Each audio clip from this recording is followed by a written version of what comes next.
आज मैं माँ नर्मदा की गोद में हूँ और आज मन में भाव हुआ क्यों ना माँ नर्मदा की गोद में बैठकर ही आपको एकादशी का आज का महत्व बताया जाए।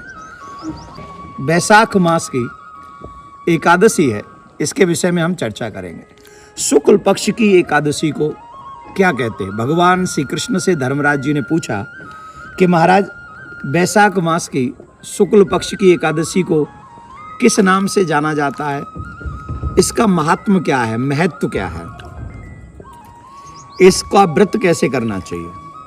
तो भगवान श्री कृष्ण ने कहा कि मैं तुम्हें एक पुरातन कथा सुनाता हूं। शुक्ल पक्ष की बैसाख मास की इस एकादशी को मोहिनी एकादशी कहते हैं। त्रेता युग में जब भगवान श्री राम का प्रादुर्भाव हुआ और भगवान श्री राम ने एक दिन वशिष्ठ जी से अपने कुलगुरु से पूछा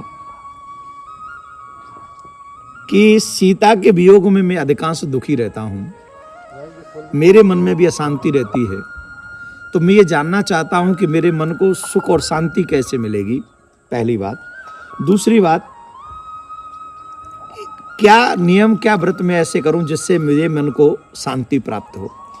तो वशिष्ठ जी ने कहा, हे राम, तुम्हारे नाम से ही सबको, जिनका नाम इतना श्रेष्ठ है कि जिनका नाम जपो तो मन को शांति मिलती है, उनके मन में अशांति हो ये मैं विश्वास नहीं कर सकता। परंतु क्योंकि आप राम हैं और आप विश्व के कल्याण के लिए एक प्रश्न कर रहे हैं, इसलिए मैं आपको बताता हूं। बैसाख मास की शुक्ल पक्ष की एकादशी का व्रत जो करता है, जिसे मोहिनी एकादशी कहा जाता है, वो व्रत करने से समस्त पाप, ताप, अशांति, क्लेश, द्वंद्व सब नष्ट हो जाते हैं। इसलिए हे राम, तुम नियम पूर्वक सत्य का पालन तो करते ही हो, संसार को उपदेश देने के लिए इस मोहिनी एकादशी व्रत को पालन करो। इससे आपका जो प्रश्न है उसका उत्तर आपको मिलेगा। तो जिस एकादशी का व्रत भगवान श्री राम ने किया, अन्य अन्य लोगों ने करके अपने अपने तमाम पाप नष्ट किए, उस मोहिनी एकादशी का व्रत हम सभी को नियम से करना चाहिए। सत्य बोलना चाहिए, पृथ्वी पर शयन करना चाहिए, हो सके तो जागरण करना चाहिए। माँ नर्मदा की आप सबके ऊपर कि मैं नर्मदा माँ की गोद में बैठकर आपको इस एकादशी व्रत की कथा सुना रहा हूँ। इसके लिए आप भी मानसिक माँ नर्मदा का स्नान कर लें और मैं आप सबकी तरफ से एक गोता लगाता हूँ। और ये जितने भी लोग वीडियो सुन रहे हैं और शेयर कर रहे हैं, ये गोता मेरा उन सभी भक्तों के लिए है। क्या बोलना पड़ेगा? हर हर महादेव, राधे राधे, नर्मदे हर।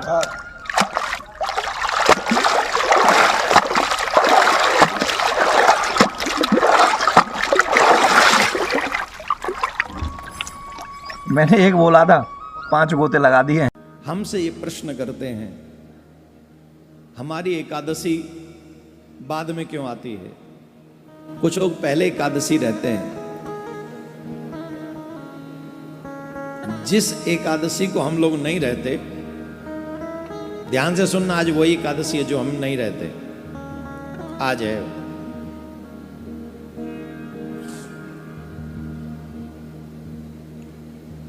जिस एकादशी में 10वीं स्पर्श करे। एक बात समझ लीजिए, जो मनुष्य एकादशी व्रत तो सब लोग रहते हैं, लेकिन शास्त्रों में कहते हैं कि कई लोग व्रत करने वाले ऐसी गलती कर बैठते हैं जो वही एकादशी का व्रत उन्हें नरक ले जाता है। वही एकादशी का व्रत उन्हें नरक में ले जाता है। इसलिए व्रत तो करना चाहिए, पर शास्त्र अनुसार करना चाहिए। सोच समझ के एकादशी का व्रत करना चाहिए। शास्त्रों में कैसे एकादशी का व्रत करना चाहिए, कौन सी एकादशी का व्रत करना चाहिए, इसका स्पष्ट निर्देश है। स्मारत और वैष्णव एकादशी 2 होती हैं। 10वीं तिथि, ध्यान से सुनना, 10वीं तिथि एकादशी तिथि को अगर स्पर्श करते, वो एकादशी नहीं रहनी चाहिए।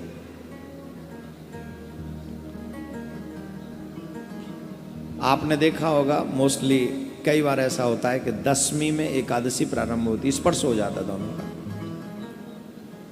तो वो एकादशी जिसमें 10वीं तिथि का स्पर्श हो, वो एकादशी का व्रत निषिद्ध है।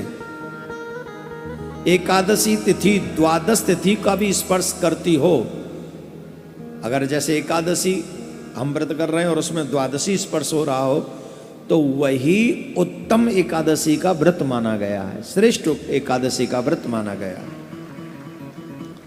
जो मोस्टली हम लोग रहते हैं।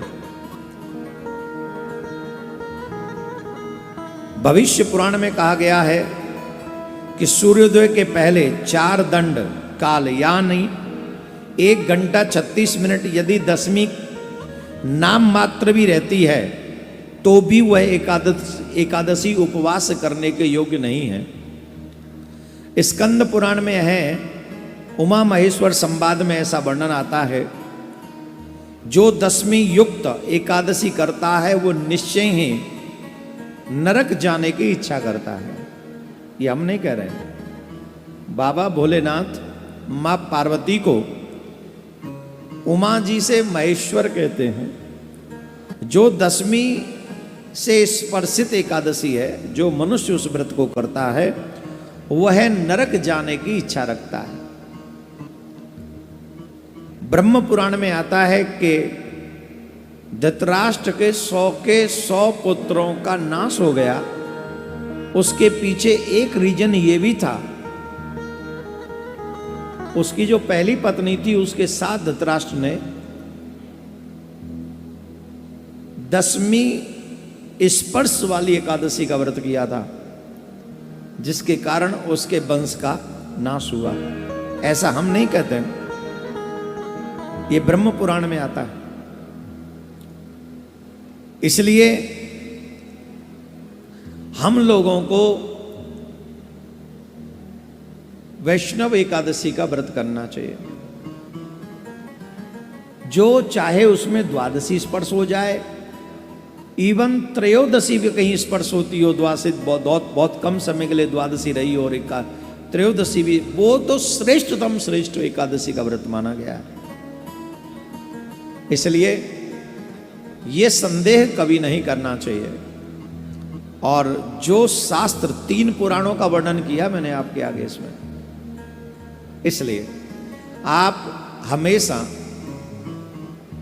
कंफ्यूजन में रहने वाले लोगों को चाहिए कि वह हमारे फेसबुक पेज इत्यादि को लाइक कर लें, उस पर पहले डाल दिया जाता है, यूट्यूब वगैरह पे भी डाल दिया जाता है, ट्विटर पे तो शायद नहीं डलता है मुझे नहीं पता, पर फेसबुक पे डलता है, ये मुझे पता है। तो आप लोग सारे सोशल मीडिया में जितने भी सोशल मीडिया स्टेज हैं, पेज हैं, उन सबको लाइक करके इन सब धर्म के कार्य को आगे बढ़ाएं, सनातन की आवाज़ को आगे बढ़ाएं।